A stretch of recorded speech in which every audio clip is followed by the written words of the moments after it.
Hello and welcome to another post-match review, another painful post-match review. It's getting really hard to do this, honestly. It's getting extremely difficult to feel, to wake up in the morning, to want to watch this team, to talk about it, everything about it. I don't think I've ever felt this discouraged by Manchester United through everything that has happened. It's genuinely unbelievable.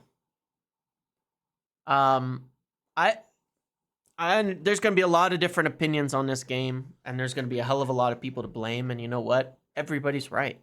You know, there's going to be people who say, well, it's all on the players to put it away. True. They should have put the chances away in the first half. There's going to be people who say it's all on the manager. True. Manager cannot ever adjust to the opposition when the opposition makes changes. And in the end, we actually conceded more chances in the second half than we created in the first half. But they're going to say that VAR cost us the 3 points. Probably true as well. I don't think that was a penalty at all. Well, it cost us 2 points, I should say. So what? This is the United we get under Ten Hag. This is how it's been all season. This is how it was all last year. We may have lost Mazraoui to an injury. I mean, there's so many negatives I can take away from this whole situation and no positives. And that's how it is every week. There's excuses, there's reasons. And you know why? I'm going to tell you why, the hard truth of why there's always some excuses. Because we have fucking good players, actually. We have a lot of very good footballers in this team. Now, did they finish their chances? No. But how did they get to those chances? Wasn't tactical. We played through some chaos and made some really good transitions. I would say Dalot's chance was the closest thing to a tactical attack, but that's a gimmick that we've been pulling off recently. This Dalot making this long ball inverted run. It's a bit of a gimmick. It's probably not going to work against good teams, but it's creating a few chances there. The other ones, they're good players doing good things and winning a ball back real quickly. Now, that's part of the way that we play, but it's all for that. We live in that chaos, and then we expect our players to score in that chaos. It is that chaos. That's why it's always like this, because our plan is to be chaotic. So there's always chaos. So we always look at a game to analyze it, and it's chaotic, and it's, well, this was really good. We could have scored there, but there's this moment. It's always moments, and this moment, and that moment, and this moment, and that moment. But it's never a calm, systematic control. Doesn't exist. Even in the first half, it was not control. It was living in that chaos, manipulating transitions to try to create those moments. And it's fine. We can win some games that way. And sometimes it's going to be really frustrating when we don't score goals that way. But we live in those moments. And a lot of the decisions are just overall baffling. I'll look at the stats here in a minute, but in the pre-match, the problems that I had were, one, what's the point of this? Playing Casemiro and Eriksen in this setup. What is the point of it? What does it do for us? What is the point of pushing Rashford off to the right out of position when you need goals? What is the point of it? What is this going to do for us in the long run? So now we look at the end of the game, what did it do for us? We've successfully destroyed any form Rashford was building after Porto and after Barnsley. Destroyed it. Moved him out of position, put him in no man's land, zero chance, and we're not scoring goals. Surprise, surprise. The only player in our team who has scored more than 10 non-penalty goals in a season, we're pushing out of position and then saying, we can't score goals, it's not the manager's fault. Yes, it fucking is. Put Rashford where he's supposed to be and where he was just scoring goals for you before you keep benching him and moving him out of position. It's not that hard. That's where he's going to play in the long run. It is what it is. He's your starting left winger. Stop moving him for no reason. You know, the one chance Garnacho scores because of the Rashford cross doesn't make up for these 3 games, where for the rest of it, it's Garnacho dribbling into blind corners, shooting waywardly, missing the target, passing to nobody, losing the ball. By the way, his effort in tracking back today was terrible. All things that Rashford would get heavily criticized for and has been for years, but people won't notice it. And the thing is, I don't care. I don't go on it either way because they're forwards, but don't put Rashford out of position for it. Just put Garnacho on the right then. Just don't put your best player and the guy who can score goals out of position for it. So what is this doing for us? Nothing. This isn't helping Garnacho's development. Encouraging the type of play we've been seeing is not going to make Garnacho a better player. Bring him on again as a substitute where it's a little more important to be more direct, where you can run at players with tired legs and you haven't been on for 90. This has been a story for a while. He's better as a substitute. And I think if you are starting Rashford on the left and bringing Garnacho on as a substitute in the 70th minute or something like that, then you have more chance of doing things better in that case, if you have to play him on the left and not on the right. But it's baffling. Moving your best and most experienced forward out of position is a huge, huge mistake. And you have zero complaint when you don't score goals when you do that. Zero. Because, like I said against Brentford, even that one finish doesn't make up for the other 7 shots. Garnacho's not there yet as a finisher, and you're going to struggle for goals. He does not know how to find Rasmus Højlund either. He has no idea how to interplay with him. None. That's experience. That'll come with time. And Garnacho is an exciting young player, but the point is not to criticize him, but how stupid the decision is to move your best forward out of position right now. It's stupid. It's absolutely thick, and it's been dumb since he was substituted against Porto. Every decision since then has been terrible and weighted towards taking him out of what was some really good form at that point in time. Nobody deserves the blame for that but Ten Hag. Bruno, I thought, was better today, again, but Eriksen is pointless in this setup. In the first half, I'd make special attention to watch him. He doesn't get on the ball that much. He's all right, ticking the ball over, fine. But he doesn't really do much in this team when he's deep. And I watched him duck out of 3 or 4 challenges that led to West Ham attacks. He just doesn't have the body and the legs for it as a deep midfielder. It doesn't make any sense. There's no reason to keep doing this, and he's not going to be here in the long run. So we gained nothing out of this game. No cohesion, no more chemistry being built, no more midfield set up for the future. When Kobbie Mainoo comes back in 2 weeks, who's he playing for? Casemiro? Casemiro was way better, because he would be. If you played Casemiro and Ugarte today, you'd have a bit of a similar relationship, because then you could put Kobbie Mainoo in for either, and neither of them would be overrun with defensive duties. That's what I would do. Play Casemiro and Ugarte, keep Eriksen substituting into the 10, rotating with Bruno, keeping them both fresh. And then Kobbie Mainoo, Casemiro and Ugarte can just rotate as a 3 for those 2 deep positions. It makes the most obvious sense to actually help you build something for the future. Won't do it. Manuel Ugarte, an unused substitute. Yet again, 2 minutes in the Premier League. There's no way he's going to... This whole adaptation. You can't adapt when you're not playing. It's impossible. That was West Ham. West Ham. Okay? We're 14th in the Premier League. They've been terrible. And now they're above us in the table. And we can't even get our 60 million defensive midfielder who just had a good game midweek on the pitch. We can't. It's laughable. Ahmad came on, provided a really good pass into Dalot that ended up in that first goal. I thought he was pretty good. I thought, again, he showed his qualities of being someone who's controlled, who's calm, and who can create things, who can make things happen. But, yeah, we didn't get anything out of it. We really didn't get anything out of it,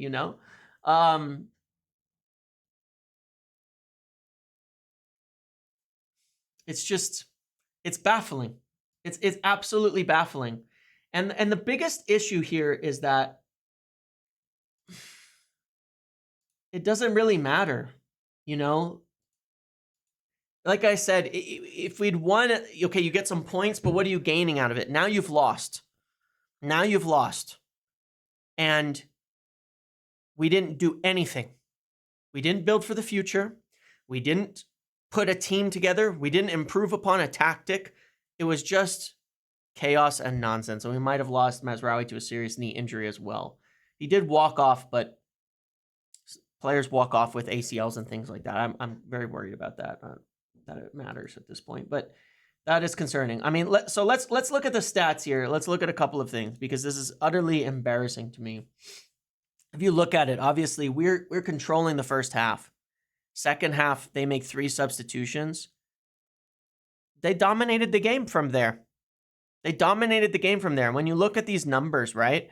Look at the first half, 57% possession, 1.48 to 0.04, 4 big chances to 1. Should we have scored? Yes, absolutely. Look at the second half, 2.95 expected goals conceded to West Ham in one half of football. One of the worst teams in the league this year, 4 big chances to 1. So all in all, even if you take the 0.75 on the penalty away, they won. So you can talk about not finishing, changes the game, blah, blah, blah. 5-5. So maybe the penalty's unfair. Then at best, we earned a draw against West Ham. And this happens every single time. Managers adjust, and we don't. They figure out what we're doing wrong. Look at this change. This was it. Todibo came on. He was spectacular. Totally shut down that side to support Wan-Bissaka, and Wan-Bissaka was freed up to go cause immense trouble for us. Somerville came on, did amazing. Souček came in for Paqueta and was helping them control the ball, give some size in the midfield to win some of the aerial duels and move the ball around. We got essentially, again, very little service into Rasmus. He got the one chance up close, but the keeper was right there. I don't think there was anything he could really do about it, even though it's a high XG chance. He got one shot outside. 90 minutes for Rasmus Højlund, 26 touches. Not enough for him. Garnacho, again, is getting all these chances on the ball on the left and not really doing anything with it. 60 touches. Rashford was completely out of the game. He was drifting all over trying to get on the ball. 30 touches in the game. I thought Bruno was better today. He had a good chance too, but then he goes and look at these shots. This is inexcusable. 4 more pot shots from outside the box. I'm so sick of that. And the fact that we keep encouraging it and there's no penalty for it is crazy. Eriksen, I thought, was pretty ineffective. Again, it's not like he's bad, but there was no real point in him today. And he does so little defensive work in making up for it. When it's like one or the other. I thought Bruno was very creative today and Eriksen did not do much. Casemiro was everywhere. This is a player, 96 touches, so he's doing more work than Eriksen. He's moving the ball more than Eriksen. He's doing a lot more defensive work as well. Yes, he was dribbled past twice. That's fine. I don't see why you don't put 2 hard workers in here to at least help you so you don't concede those chances as much and you do more. And maybe you prevent some of those chances from happening. Dalot was horrific today, frankly. He should have scored that 1 goal. Made a mistake on the other goal. No good. I thought De Ligt was fine. I don't think that penalty was fair on him. I thought De Ligt was good. I thought Lissandra was good. I thought Mazraoui was good. I thought Ahmad came on and did well. I think Xerxes came on and did well also. He got the assist and, 2 assists in 2 games. I keep saying I think Xerxes is going to come good. He just needs time. He just needs to find that final ball, the speed of it, the pace of it in certain parts of the game. But he used his size well to help us get that goal and to give us a little more control a little bit when he came on to bring us back into the game. But yeah, it's frustrating. It's painfully frustrating to watch all of this because it's not like we couldn't be better. And then, when you look at this stuff, this is shocking. Look, nothing at halftime, right? Look at since halftime. Look at how much better they are in the second half. So we should have been scoring in the first, fine. Second half, we did nothing outside of that goal. This is a story every game when teams make adjustments to us. We cannot adjust back. We can't. And look at their shots versus ours. Look at where they are. Look at how many pot shots we take from outside the box. That disgusts me. Every game it disgusts me. And yet we keep doing it. Ball progression. Again, I thought Bruno was great. Casemiro was great as well from the midfield. Let's see. You know, Casemiro. There's a lot of contributions in all of these. Harder to look at them in this way. Increased or decreased chance of scoring as a receiver. You know, Garnacho continues to receive a lot of danger, but can't do anything with it. While Rashford tends to be at the bottom of receiving any kind of threat. We have the ball a lot. We don't penetrate the box a lot. Yeah, I don't know what to say. I mean, this is absolutely shocking to me. When you look at how little they accomplished in the first half to how much they accomplished in the second half by making a few changes. And that's the story of Ten Hag's tenure at United from day one, that teams make changes. You know, in the first season, he was making some changes, but since that League Cup final, it's been a disaster. Teams adjust to us and we lose every single time. And they just destroy us. You know, the penalty is shocking. And like I said, this is the issue. Like there's so many reasons and excuses, and they're all valid too. But that's United under Ten Hag. There's no control. It's always chaos. So it's always a jumble of bullshit going around. And that is not an accident that it just keeps happening. Things aren't happening by accident. It's always going to be chaotic because that's what we want. That's how we play. That's how we approach the game. It's always in that chaos. So there's always unlucky bounce, an unlucky finish, an unlucky call, an unlucky this. And it goes both ways. You know, we don't notice it as much when other teams do it.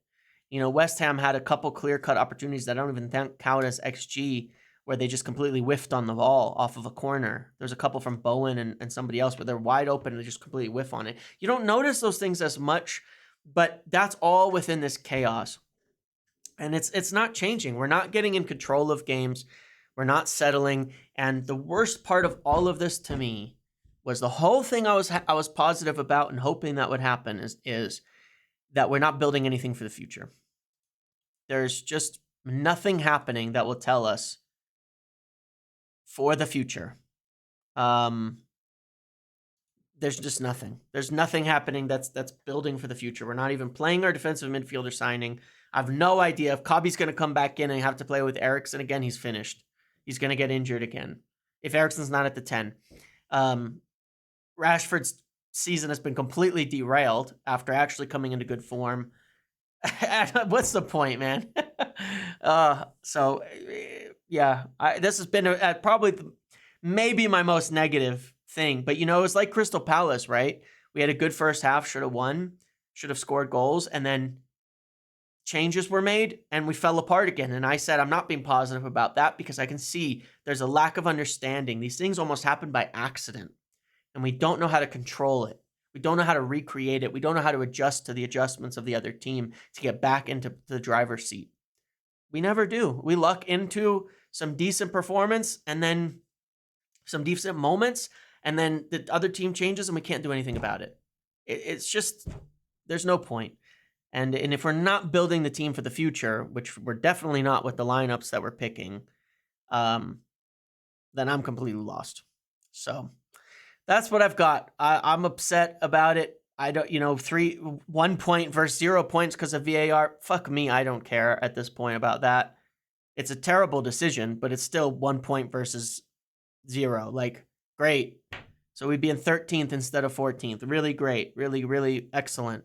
And we'd still be playing just as bad of football either way, depending on that call. Doesn't make a difference to me.